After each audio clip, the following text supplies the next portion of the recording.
How Not to Marry a Welshman, and Other Success Stories. Chapter 2.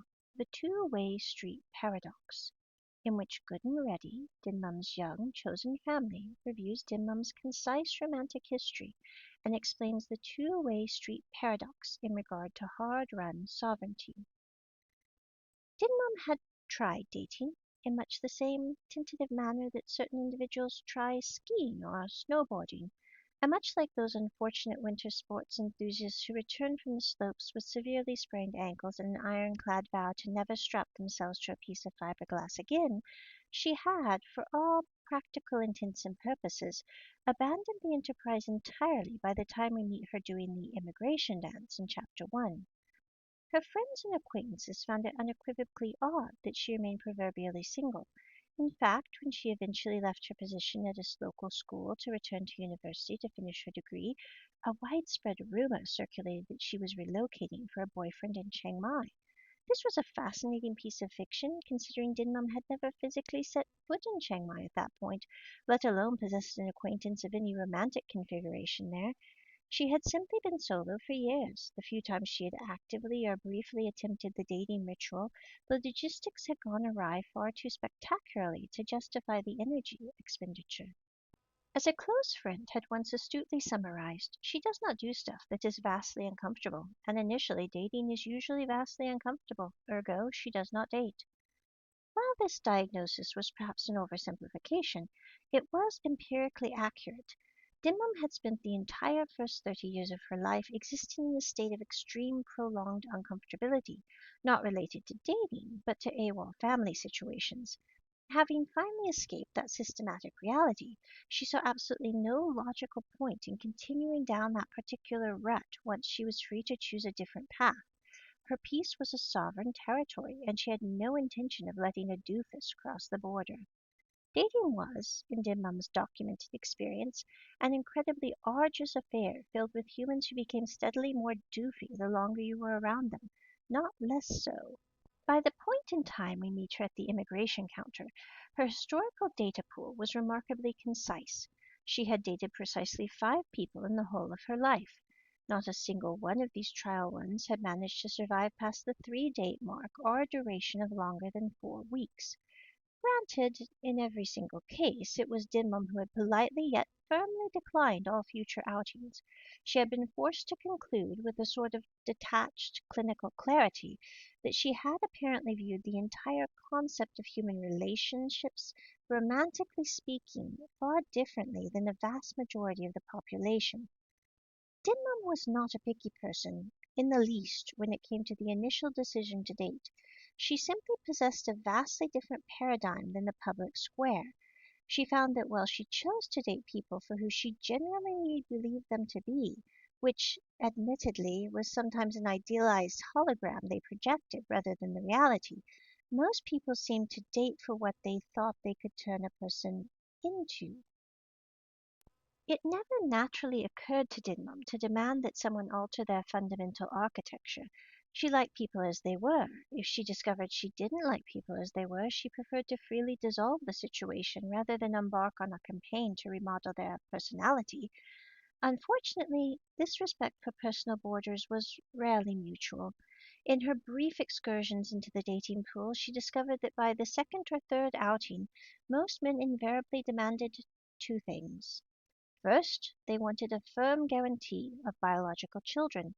This was a concept that had never been a central directive for Dinmum. Frankly, the idea of producing a miniature her was a bit off-putting. One of her was indeed quite enough, sometimes even a bit too much, logistically speaking. Second, they demanded an explicit timeline for physical intimacy. Because Dimum operated on a gray sexual frequency, she honestly could not provide them with a definitive schedule. It wasn't a matter of tactical hedging or playing games. Intimacy simply did not occupy space in her frontal lobe the way it seemed to take up for most. The reality was that it was so aggressively present in other parties invariably left her feeling deeply uncomfortable and structurally inadequate or ill-matched. Intellectually, she understood that being gray sexual was not a defect to be corrected, it was simply a baseline setting. just as being allosexual was a baseline setting for others. There was nothing inherently wrong with either orientation. The systematic error only occurred when an individual of one frequency began demanding outputs from someone of a completely different frequency that were mathematically and emotionally impossible to deliver. In the sparse collection of dates she had experienced, a predictable pattern invariably emerged.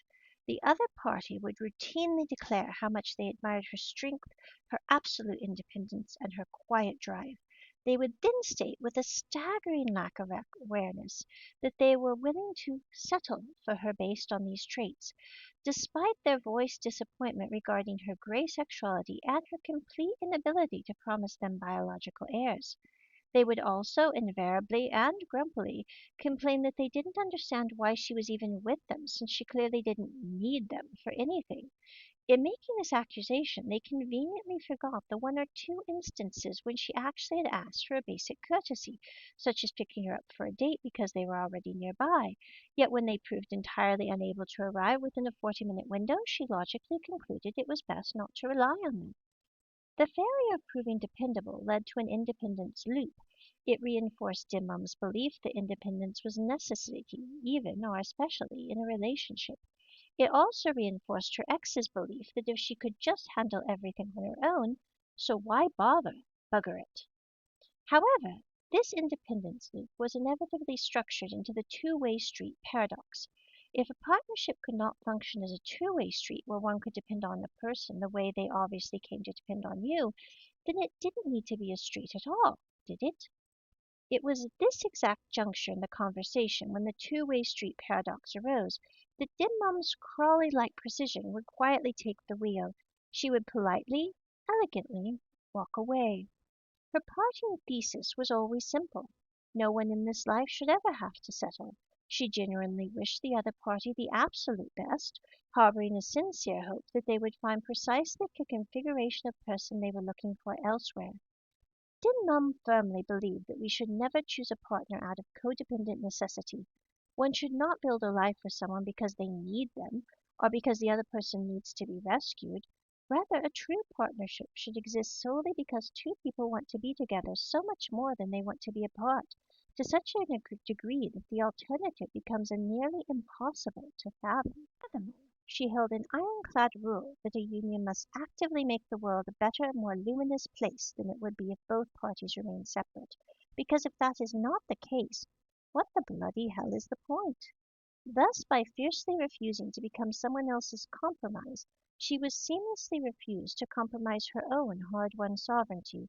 Her intent was typically altruistic, wishing the best for the other human, but the structural byproduct was a flawless, unshakable defense of her own peace.